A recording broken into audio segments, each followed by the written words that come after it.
د کلات ښار د صفایي او د اسنافو د سیمپندۍ یوه بله بریالۍ هڅه د کلات ښاروالۍ تر چتر لاندې په کلات ښار کې د خصوصي سکتور په مالي ملاتړ د نجارانو لپاره یو مارکیټ د ولایتي مسؤلینو له لوري ګټې اخیستنې ته وسپارل شو.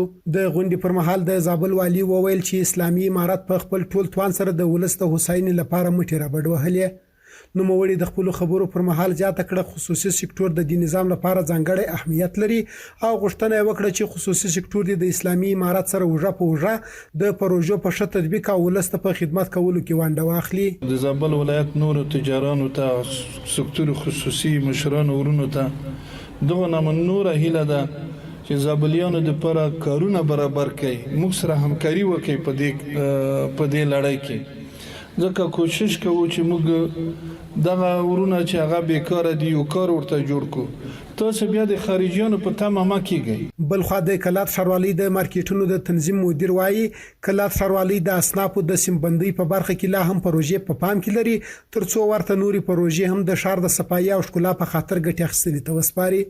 نوموړی وایي دا مارکیټ یو بیا دوکانونه لري او ورباندې 10 میلیونه افغانۍ لګښت راغلی چې د یو شخصي پانګوال له لوري د کلات ښاروالۍ سره په همغږۍ ورباندې سرمایه ګزاري شوې. اوس تازه چې نن افتتاح وسوله د نجارانو مارکیټ دی، د ښار ټول نجاران به دلته خپل کار تر سره کوي. دلته یو بیا دوکان دی، خصوصي سکتور جوړ کړی دی.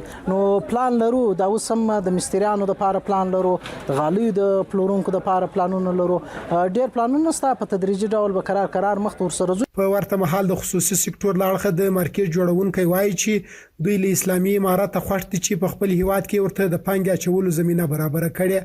نوموړي زیاته کړه دوی بل هم کوشش وکړي چې د ولس د هوساینې لپاره د اسلامي امارت سره په ورته نورو پروژو کې هم خپل پانګونه وکړي.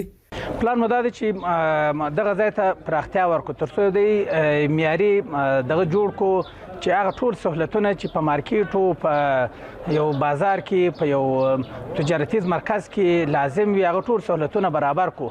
وسم شکر الحمدلله تاسو مارکیټ ولې دلته د مسجد ځای ساده د مارکیټ لپاره او د تجارانو د مجلس لپاره منظم دفتر سته دا د سو د چنابو سہولتونه سته د اوبو سیستمونه فعال دي، سړک او لار دا ترتیبات ټول برابر دي په سټنډر او معیاري ډول ټول دکانونه جوړ دي. د یادونې وړ ده چې په همدې مارکیټ کې نن د یو باب مسجد ته جوړېدو چارې هم پیل شوې.